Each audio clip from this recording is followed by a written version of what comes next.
donner la parole au public, donc si quelqu'un veut intervenir, il se présente ici.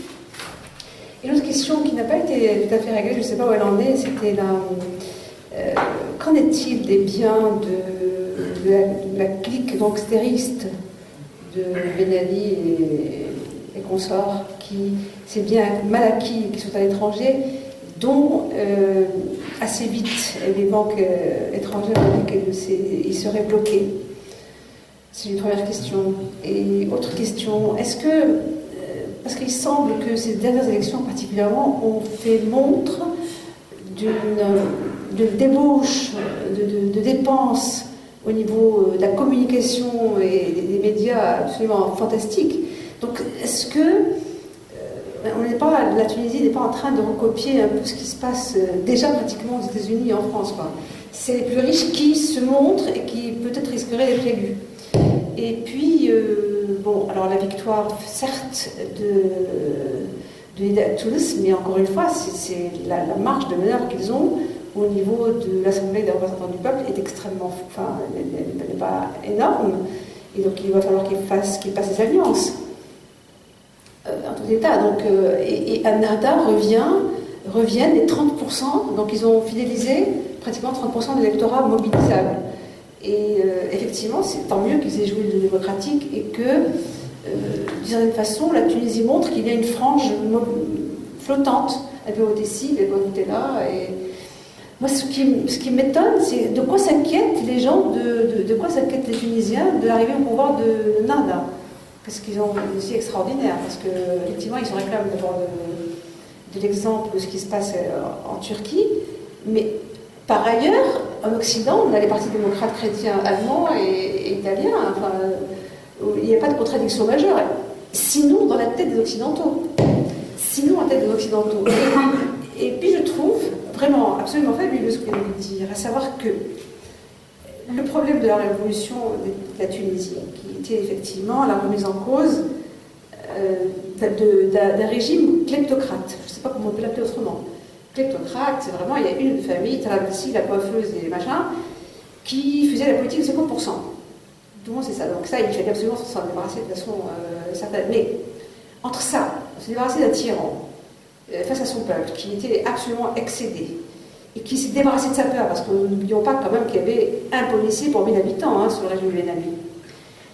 Et donc cette misère qui est quand même, qui d'abord, d'accord, il y avait réclamé la dignité, mais quand même à la base, n'oublions pas, c'est quand même la pauvreté des régions intérieures dont vous avez parlé aussi.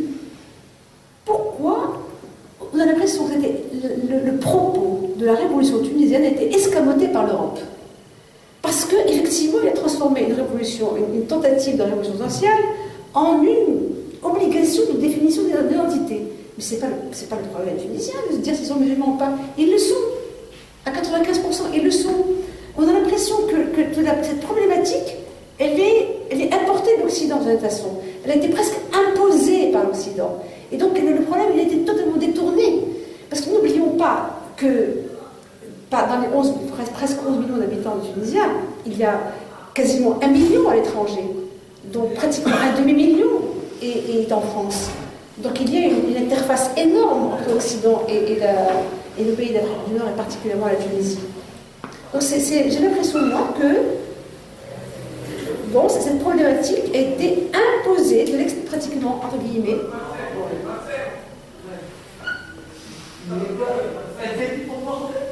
imposée de l'extérieur au peuple tunisien. Si quelqu'un veut prendre la parole...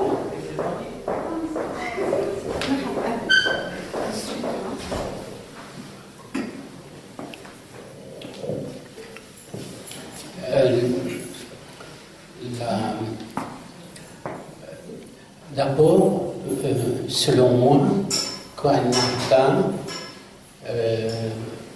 au bout de 30 ans d'opposition politique en Tunisie, avait très bien mesuré les possibilités de la Tunisie.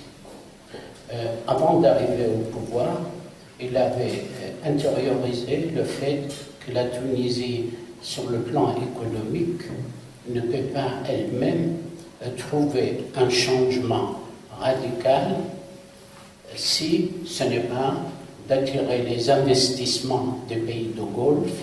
C'était l'un des paris de chef d'Al-Nahda qui a séjourné souvent là-bas. Et deuxièmement, avec probablement un changement de l'environnement de la Tunisie. Et le fait que les scénarios globaux de changement dans le monde arabe, à la fois ce qui est arrivé en Égypte, Al-Nahda a très bien compris que si elle persiste à garder à elle seule le pouvoir, probablement elle pourra passer par un processus semblable à celui de l'Égypte, même si la Tunisie n'a pas d'armée, que l'Égypte a, elle, réglé le problème par la force armée. Et deuxièmement, Al-Nahda a vu ce qui se passait en Libye. Il ne pouvait pas compter sur éventuellement une situation intéressante en Libye où la Tunisie pouvait prêter son savoir-faire, ses cadres et attirer éventuellement des capitaux libyens que la Tunisie pouvait profiter. Tout ça a amené Al-Nahda à finalement raisonner et de dire peut-être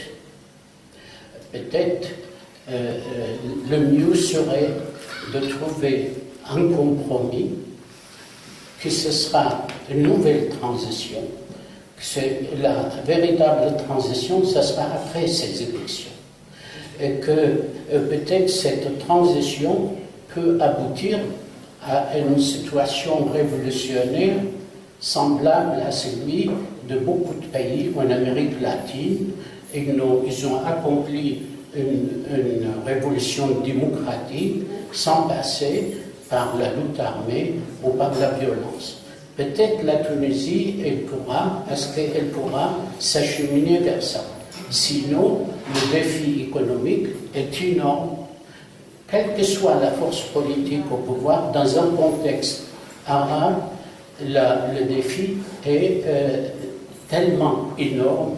Ils n'ont pas le choix que de raisonner peut-être comme ça, parce que lorsque je dis l'investissement des pays de Golfe, finalement, Ben Ali, avant son départ, les années précédentes à son départ, il paraît beaucoup, il a parié sur ces investissements qui ne sont pas arrivés. Est-ce que c'est... voilà. Merci beaucoup. Je réponds à vos questions d'abord.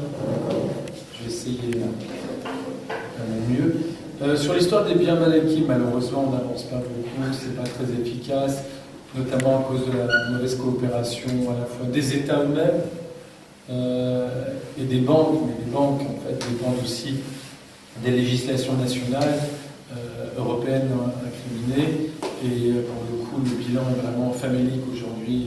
C'est l'un des échecs, c'est l'un des principaux échecs de cette transition, même si c'est pas dû là pour le coup à l'État tunisien. Quand je dis c'est l'un des principaux échecs, je pense aussi à ce qu'on appelle la justice transitionnelle, qui est l'autre échec de la transition tunisienne. Pour répondre à votre deuxième question sur la perception, la représentation de la réalité tunisienne, en fait, oui, et c'est assez intéressant parce que j'avais émis cette observation près de Ben Jafar, le président de l'Assemblée nationale constituante. Il voulait voir 2-3 personnes pour un échange ouvert avant les élections législatives, et je lui ai dit non, mais c'est parce que lui il avait un regard très noir sur la situation. Ton micro. Sur la situation en Tunisie.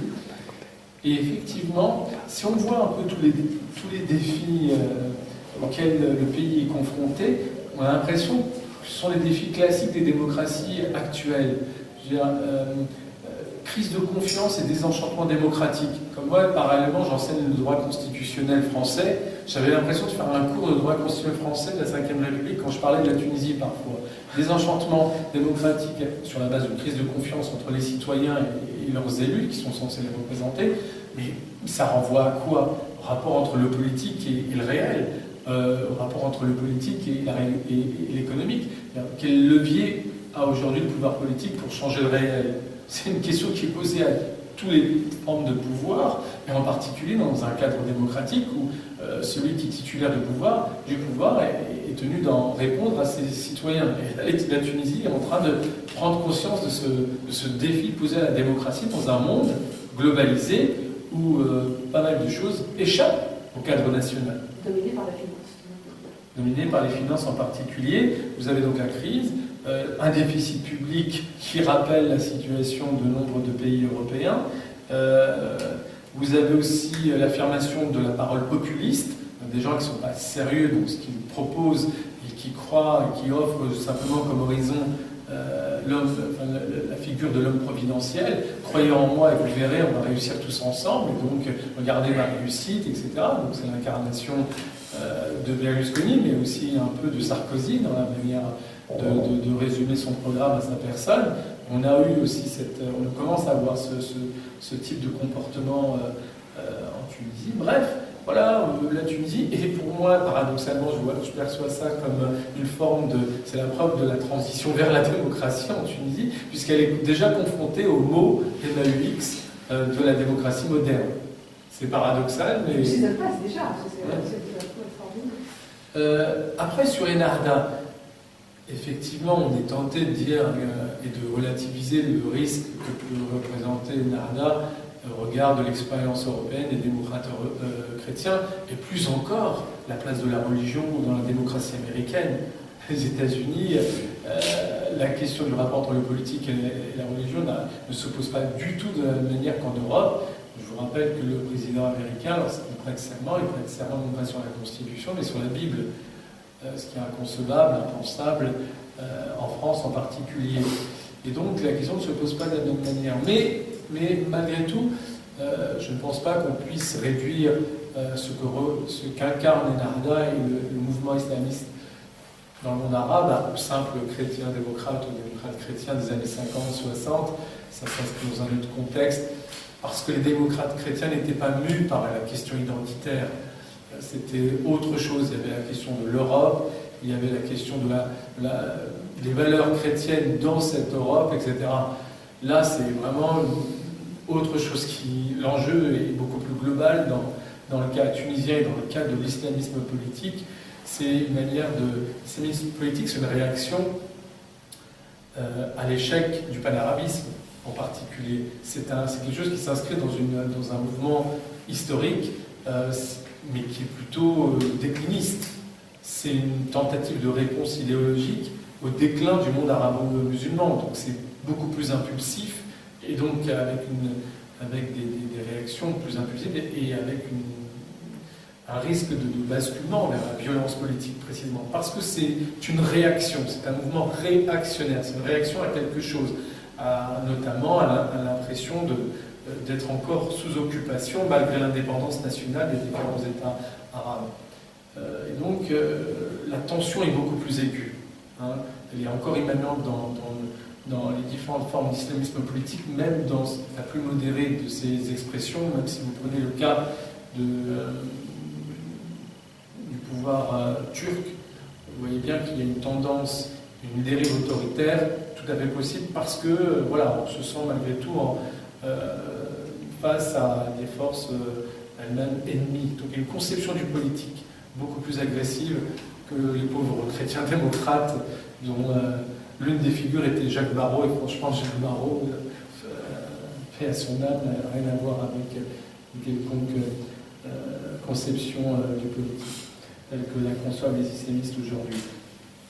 Moi, je partage largement cette idée qu'il faut être capable de banaliser les islamistes lorsqu'ils acceptent les canons du jeu démocratique et les appréhender, les analyser comme des animaux politiques, comme les autres. Et la preuve, Enarda, pour le coup, est vraiment un cas topique, dans la mesure où Enarda s'est comporté de manière pragmatique à plus d'une occasion. Comme des animaux politiques, proposent des alliances, y compris contre des ennemis politiques, ils savent reculer, ils jouent le rapport de force. Voilà, ils se comportent comme les autres forces politiques. Avec quand même autre chose, ils sont convaincus d'un projet de société. Ils ont un projet de société. Ils sont animés par la volonté de transformer la société. Toutes les forces politiques n'ont pas une telle conviction et une telle volonté. C'est ce qui fait leur force, et en même temps c'est ce qui fait qu'ils font peur. Quand vous posez la question de savoir pourquoi ils font peur encore à une frange importante de la société. Parce que lorsque vous parlez avec un nombre de Tunisiens, y compris et en particulier un certain nombre de Tunisiennes, ils ont l'impression qu'il y a effectivement une remise en cause de leur liberté de choisir leur mode de vie. Voilà, tout simplement, en quelques mots. Après, on peut ne pas être d'accord, mais voilà, c'est un ressenti. C'est un défi qui va continuer à être reposé à Ennahdha, et Ennahdha est tout à fait conscient. Ils essaient de banaliser à mort, si j'ose dire, leur propre perception. Ils essaient de normaliser ce qu'ils représentent. Ils n'arrêtent pas d'envoyer des signaux d'apaisement. Mais vous avez le discours et puis vous avez la présence sur le terrain. Une femme sans voile en particulier dans leur parti politique, une femme qui ne porte pas le voile. Oui, notamment ils jouent aussi sur les symboles, dont celui-ci. Mais à côté de ce symbole, vous en avez d'autres qui animent plus la vie quotidienne des Tunisiens, qui du jour au lendemain ont vu des gens n'ont pas voilé, parce que le mouvement, et ça c'est très intéressant, vous en êtes tout à fait conscient. Le mouvement d'évolution du mode vestimentaire dans le monde arabo-musulman ne date pas d'aujourd'hui, encore moins de 2011. Il date de la révolution, on va dire, des années 70 et du jour où, d'une certaine manière, les Arabes ont pris acte de l'échec du panarabisme. Puis, il y a eu la révolution islamique iranienne qui a provoqué la réaction wahhabite. Les wahhabites saoudiens en particulier ont investi l'échiquier et l'offre idéologique en disant il ne faut pas laisser aux Iraniens le leadership dans la révolution islamique, il faut que nous aussi on s'engage dans cette voie-là. Et c'est eux qui ont promu cette mutation vraiment spectaculaire, parce que pour beaucoup d'entre nous, il suffit d'ouvrir un album de famille pour voir finalement l'évolution vestimentaire au sein d'une même famille. Il y a quelqu'un qui commence en mini-jupe, qui finit complètement voilé. Ça, c'est vraiment classique. Ça, ça peut être sur 30 ans, mais ça peut être sur 10 ans. Dans le cas de la Tunisie, c'est sur 10 ans. Vous avez un mariage au début, à la fin des années 90. Rares sont les femmes voilées. Aujourd'hui, 80% des femmes sont voilées. Ce sont les jeunettes. C'est pas Ennahdha qui a fait ça. Non, pas du tout. C'est un mouvement social et qui est promu qui s'inscrit dans une séquence historique qui est incarnée précisément par la montée en puissance de l'islamisme comme idéologie, comme conception de la société, pas comme parti politique ou je ne sais quoi. Donc Ennahdha ou pas Ennahdha, l'enjeu c'est vraiment le rapport et la place de la religion dans la société, et ça pour le coup, le XXIe siècle sera vraiment caractérisé pour le monde arabo-musulman par cette problématique-là. Enfin, par rapport au changement de l'environnement géopolitique, notamment, ce qui est intéressant, effectivement, j'en ai pas parlé, il ne faut pas être naïf, et j'ai pu donner cette impression-là. Derrière la révolution et la volonté du peuple tunisien, il y a des jeux de pouvoir à l'intérieur, mais aussi extérieur. Il y a une influence externe dans ce qui s'est passé en Tunisie. Je ne vais pas y revenir, vous le savez tous. Alors, dans un premier temps, on a essayé de dire que les Américains avaient forcé la main à Ben Ali. Disons qu'ils ont pesé par inaction, par omission. Le simple fait qu'il n'ait pas soutenu Ben Ali, déjà c'est un acte en soi, c'est un acte, et dont acte donc. On ne peut pas pour autant basculer dans l'analyse qui consisterait à dire que la révolution a été réalisée par un acte opposé, par la volonté donc, des Américains ou des Français. Non, c'est vraiment une révolution proprement tunisienne voulue par un mouvement et impulsée par un mouvement proprement tunisien. Pour autant, ensuite, des forces extérieures ont vu l'enjeu, parce que tout de suite, tout le monde a cru qu'il y avait un effet domino qui commençait à prendre forme, et en particulier les monarchies du Golfe qui, formellement, ont échappé, formellement, apparemment, à toutes ces révolutions, à tous ces soulèvements populaires, mais en vérité, elles ont subi un effet, une onde de choc souterraine, parce qu'il y a eu des signaux dans la population, dans les sociétés civiles, y compris saoudiennes, mais aussi dans les Émirats, y compris en Koweït, avec comme point d'orgue le Bahreïn. Il y a eu l'onde de choc donc, tunisienne a atteint ces monarchies du Golfe, mais qui ont pu malgré tout compter sur leur manne financière pour acheter la paix sociale, ce qui est un truc classique là-bas. Mais je dirais qu'on pourrait étendre la même conclusion au cas algérien. On l'oublie. En Algérie, on était à deux doigts de connaître ce qui s'est passé en Tunisie, sauf que dans le contexte algérien, pesanteur de la guerre civile, plus aussi la manne financière a permis finalement de neutraliser ce qui commençait à ressembler non pas à un soulèvement populaire, mais à un chaos qui commençait à poindre dans certains coins autour d'Alger, au sein même d'Alger. Il y a eu plus d'immolations en Algérie qu'en Tunisie, on ne dit pas. Au Maroc aussi.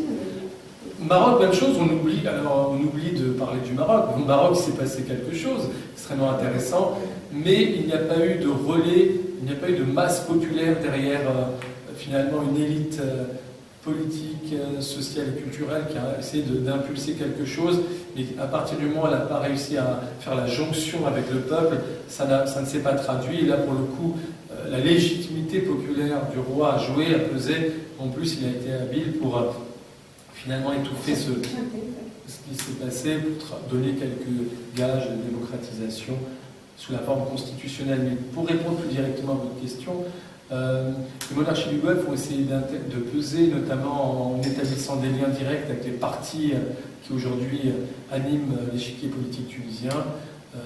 Nahda est incontestablement en lien avec le Qatar, et ça, même si ce n'est pas officiel naturellement, le Qatar est une source de financement de Nahda, en particulier des frères musulmans en général.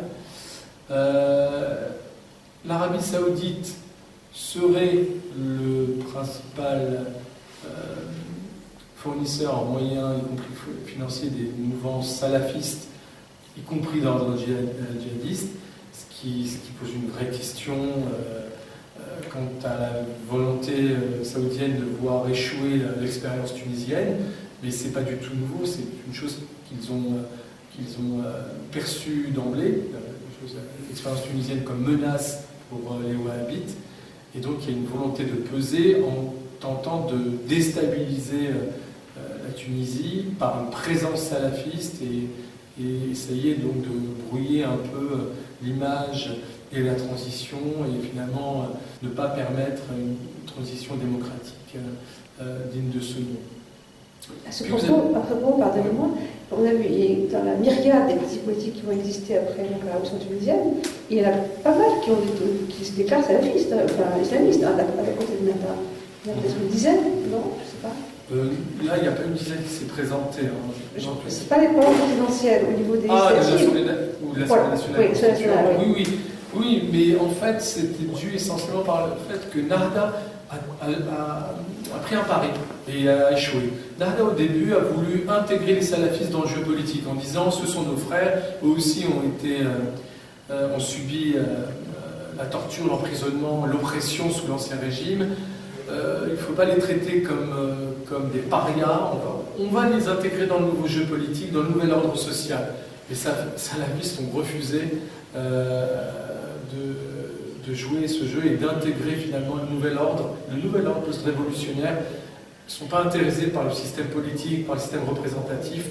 Et Nahda a payé très très très cher cet échec, puisque finalement, entre-temps, ils ont joué la carte de la main tendue, publiquement, visiblement.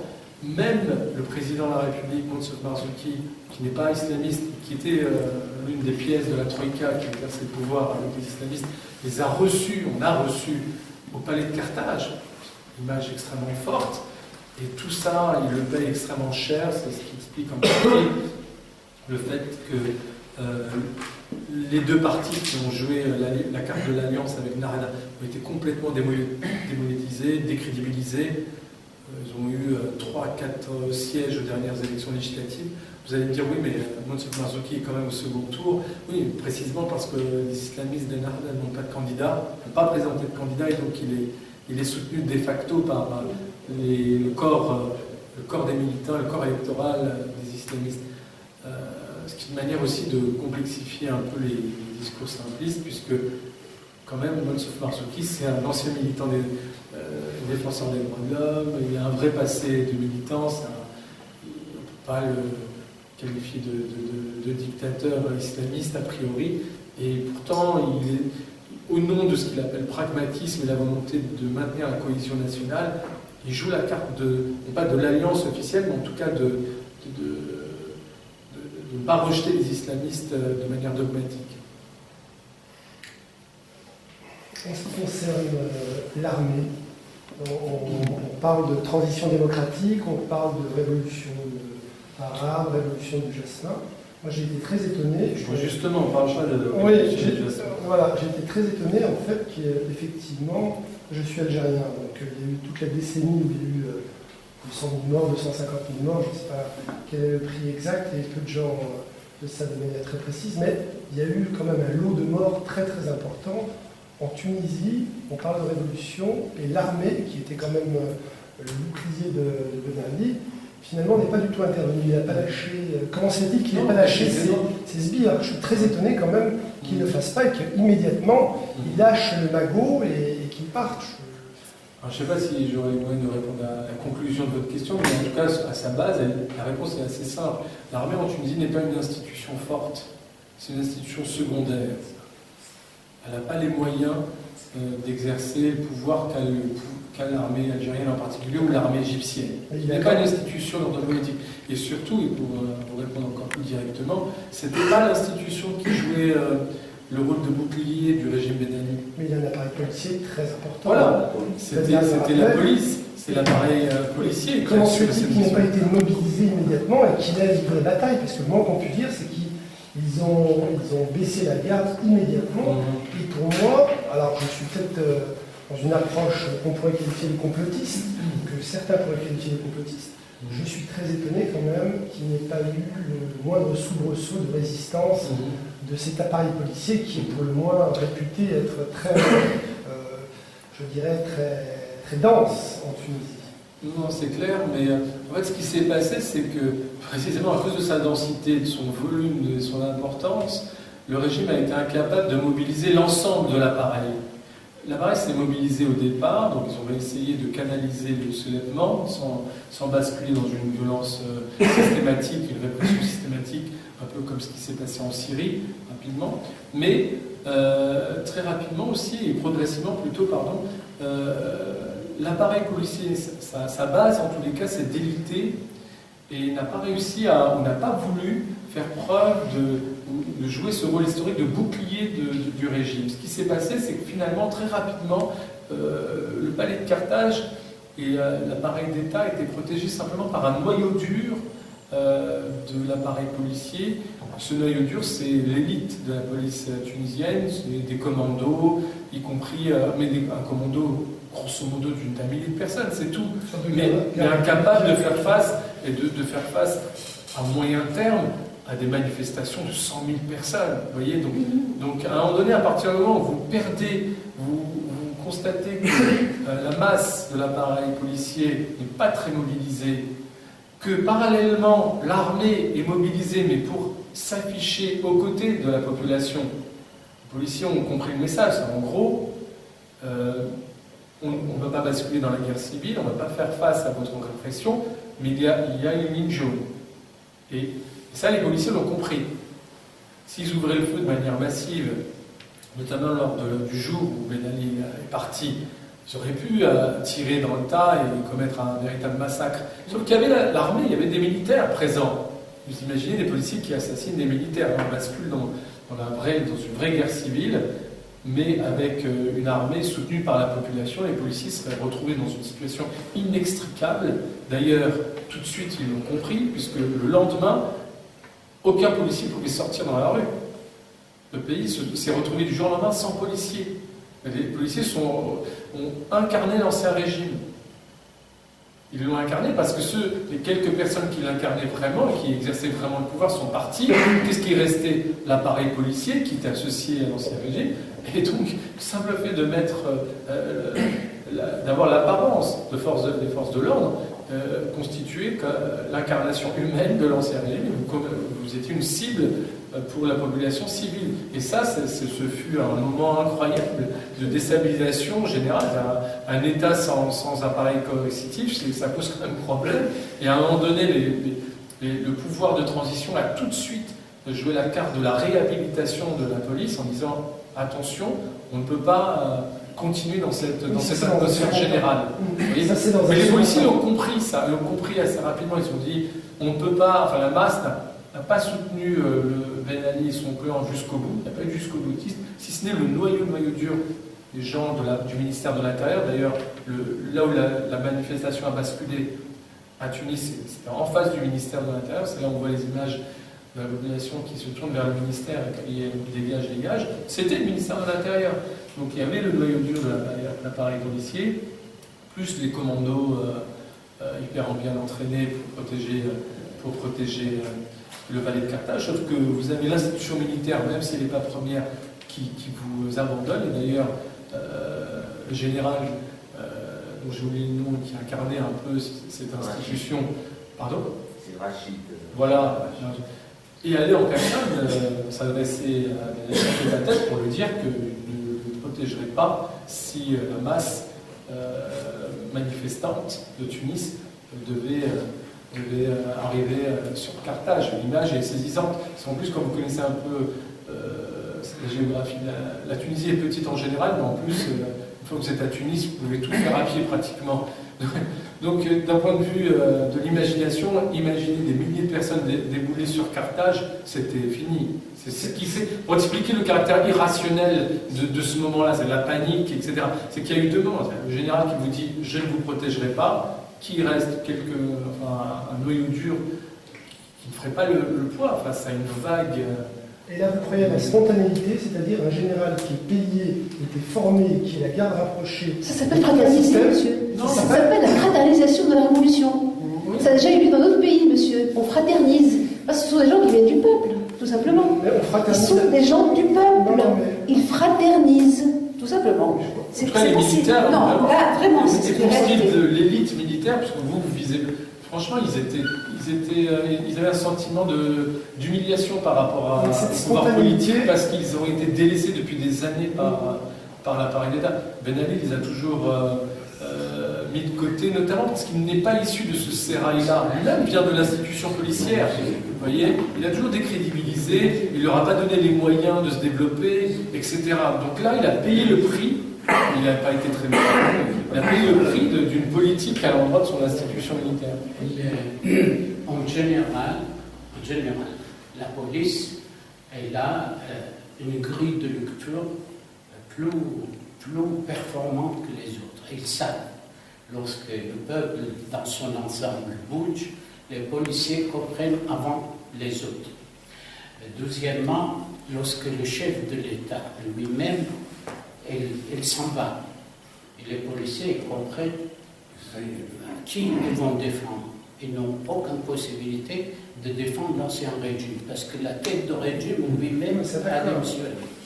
Donc, il n'y a pas un exemple où la police elle-même elle a fait des ailes pour défendre l'ancien régime. Une fois que la tête a vacillé. Moi, ce qui m'étonne le plus, quand même, et je reviens un peu là-dessus, j'insiste un tout petit peu, c'est cette. Je veux bien comprendre la fraternisation, j'aime bien cette approche. Oui, non, mais la réalité, la fraternisation, qu'elle se fasse aussi spontanément. Dans l'histoire, je n'en connais pas beaucoup de mouvements où il y a eu une fraternisation aussi spontanée, qu'il y a eu des semaines et des mois où finalement il y a eu des massacres, etc., et que les gens à un moment disent trop, c'est trop. Il y a eu une massacre au Portugal, par exemple, une fraternisation entre les militaires et la population portugaise pendant la révolution des Antilles, il n'y a pas eu de massacre massif, etc.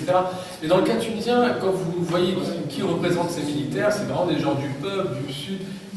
ils se sont sentis vraiment associés à ce qui se passait, et en plus leur propre état-major lui-même était complètement, si vous voulez que je sois cynique, pragmatique, voire cynique, je dirais qu'ils avaient intérêt à un changement de l'ordre, un changement de pouvoir. Ils étaient complètement mis de côté, ils étaient décrédibilisés, ils n'avaient pas les moyens qu'ils méritaient, etc. Donc pour eux, c'était dans leur intérêt, si vous voulez, qu'il y ait finalement l'établissement d'un nouvel ordre politique.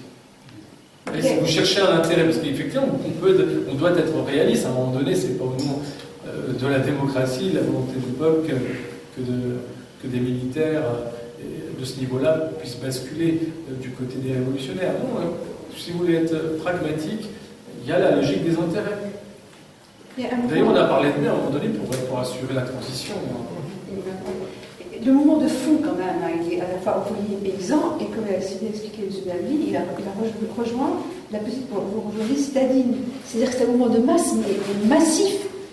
Comme dirait Nabil, massif, quoi, vraiment énorme. Que peut-on contre une telle vague tellement déferlante? 100 000 personnes à Tunis, franchement, c'est énorme. 10 millions d'habitants. Les gens n'ont plus eu peur. Tout le monde est dans la rue. Tout le monde est dans la rue. On ne peut rien faire contre sauf assassiner tout le peuple par la globalité, ce qui est absolument impossible.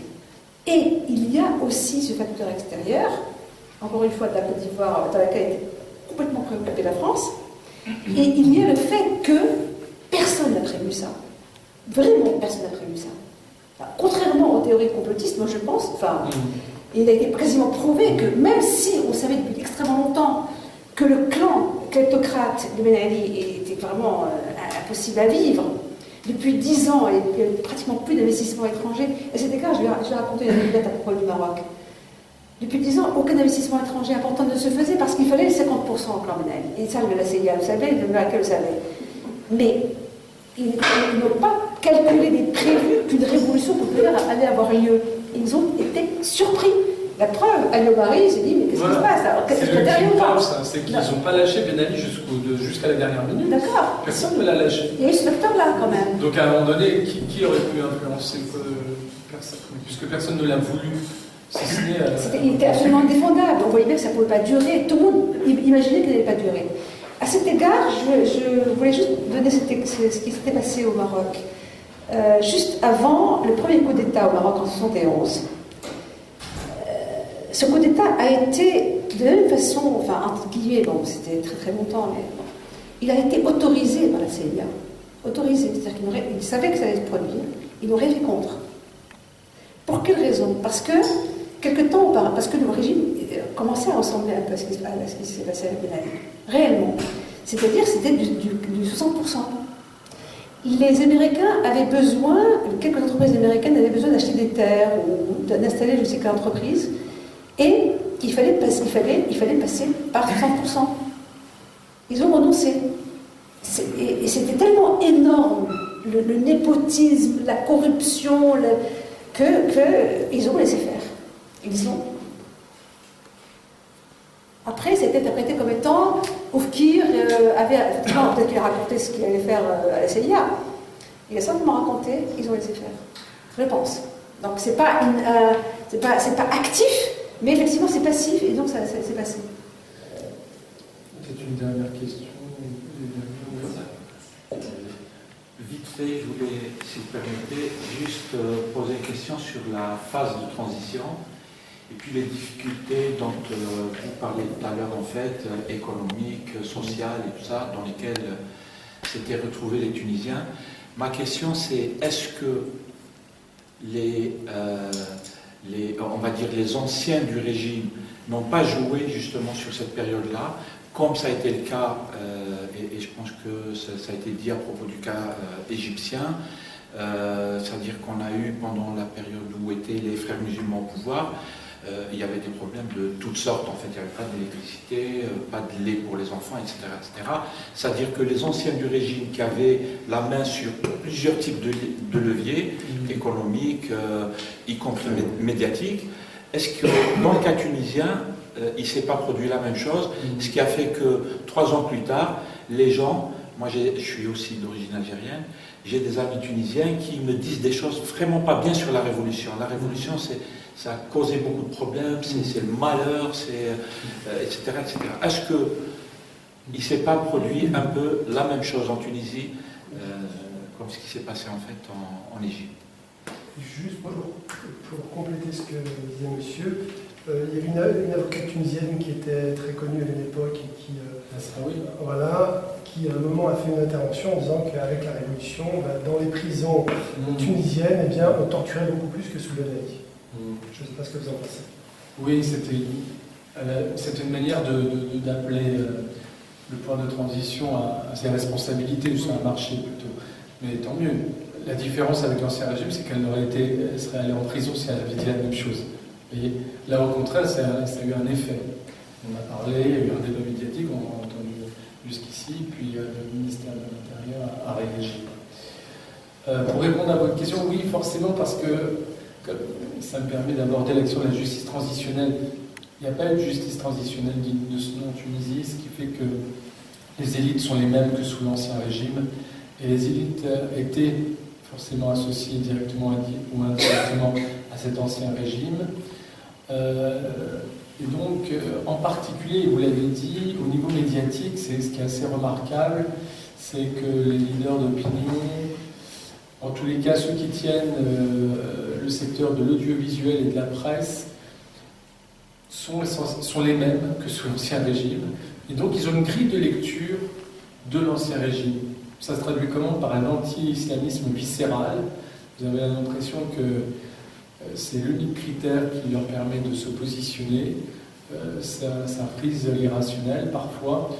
Et ça donne quoi comme conséquence? Ça donne que, à un moment donné, le pluralisme peut se retourner ou ne peut être qu'apparent. Je veux dire quoi par là? C'est qu'on est dans un contexte d'entre-deux tours de l'élection présidentielle et pourtant tous les médias sont pour le Jihad. C'est comme si on était dans une dictature. Vous voyez, et c'est très intéressant parce que on en revient à un autre mot, en tous les cas, spectre qui pèse sur toute démocratie, c'est qu'à un moment donné, le pluralisme politique dépend aussi du pluralisme médiatique et économique. C'est-à-dire que derrière l'expression médiatique, vous avez la question de qui détient le capital de tel ou tel organe de presse, de médias, etc. Si on n'a pas touché à ces gens-là, ce sont les mêmes, ils ont à peu près les mêmes intérêts en tous les cas, et pour certains, une grille de lecture sensiblement la même. Oui. Je voulais revenir sur deux points que vous avez soulevés. Le premier concerne qu'il n'y ait pas de contre-révolution. Vous avez dit apparente, il n'y a pas de contre-révolution apparente. Moi, je n'arrive pas à m'expliquer comment ça se fait s'il n'y avait pas de contre-révolution. On se retrouve aujourd'hui avec un ancien de Ben Ali qui risque de devenir président. Donc, si cela n'est pas une contre-révolution, je ne trouve pas d'autres qualificatifs. Donc, sachant qu'à l'instar de l'Égypte, il y avait un mouvement en Tunisie, ça fait une année, qui s'appelait Tamarod aussi, qui voulait faire la même chose qu'en Égypte. Et c'est grâce aux dirigeants, à la sagesse des dirigeants de Nahda et du président Mezzouri qu'on a évité cela.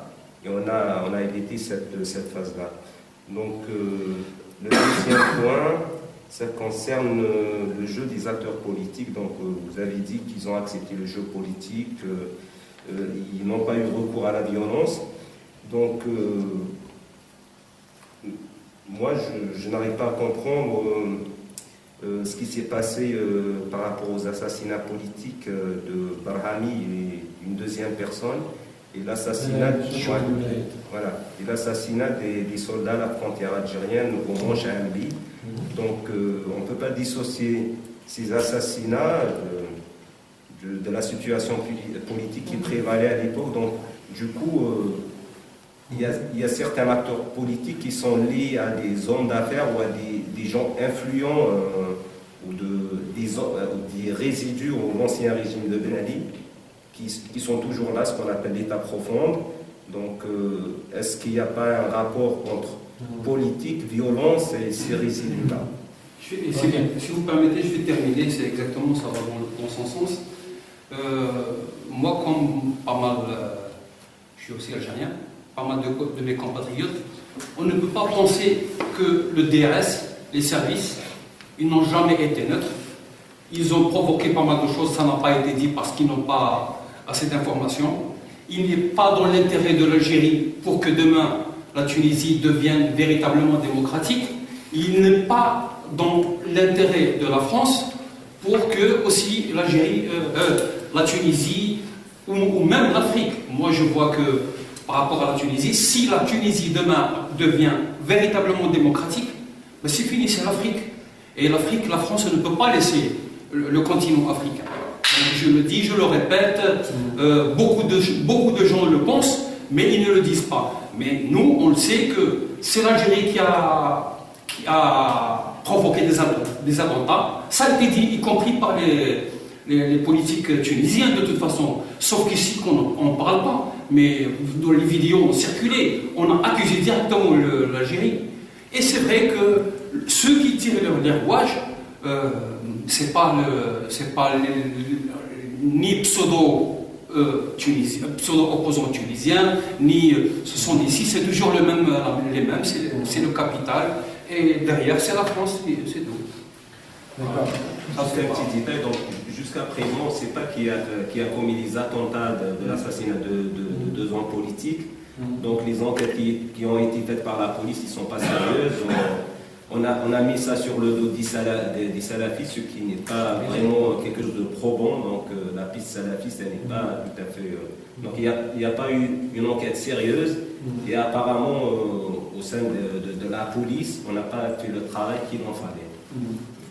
Ok, alors je vais essayer de vous répondre rapidement. Pour la contre-révolution, si j'en ai parlé, j'ai dit qu'il y avait un spectre de contre-révolution. Je parle dans mes écrits de contre-révolution de velours. Ça, c'est pas quelque chose qui apparaît frontalement. Vous avez des signaux. Mais les signaux, ils sont là, ils sont maintenant, on ne peut plus les ignorer. Comme je vous l'ai dit, le parti qui a gagné les élections législatives, les Datouns, a en son sein des classiques de l'ancien régime. Voilà, c'est assumé. Comment ils peuvent l'assumer? Pour 2 raisons. Parce que vous avez une frange de la population qui, à cause du désenchantement démocratique, dit finalement c'était mieux sous l'ancien régime, au moins on mangeait correctement, enfin notre condition était meilleure. C'est un effet d'optique infondé. Et deuxièmement, deuxième raison, c'est que, en tout cas si on s'en tient au discours qui est tenu, on a besoin de leurs compétences. C'est notre argument, on aurait besoin des compétences de ces classiques parce qu'ils ont l'expérience du pouvoir, ils ont été ministres, ils ont été ceci, ils ont été cela, bref, ils ont l'exercice du pouvoir et par contraste avec les islamistes d'Ennahda qui ont été incapables d'exercer le pouvoir de manière efficace. Donc vous avez 2 arguments qui sont opposés pour justifier leur retour, toute la question de savoir quelle place ils auront dans le futur régime. Mais donc vous avez des éléments de la contre-révolution, mais je dirais que c'est inhérent à toute révolution. Vous prenez la Révolution française de 1789, vous avez des personnalités de l'ancien régime qui ont traversé tous les régimes post-révolutionnaires. Sieyès, on est l'incarnation.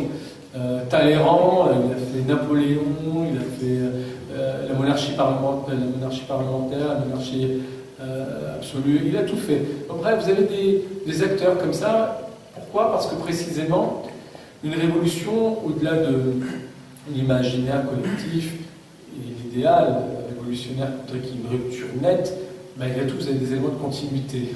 Vous avez des éléments de continuité, vous avez des gens aussi qui réussissent, qui ont l'habileté pour se retrouver du jour au lendemain avec une nouvelle veste.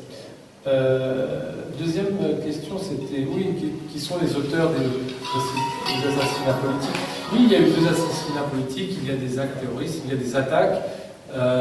La question des auteurs, en tout cas en Tunisie, il n'y a pas beaucoup de discussions autour. Il y en a eu à un moment donné autour de, je dirais, de l'ambiance d'insécurité au début. Donc je disais, c'est pas possible, comment ça se fait que l'appareil policier qui était si efficace est devenu si inefficace et que désormais il y a des situations ou des territoires qui échappent pratiquement à l'ordre public, qui échappent à toute autorité.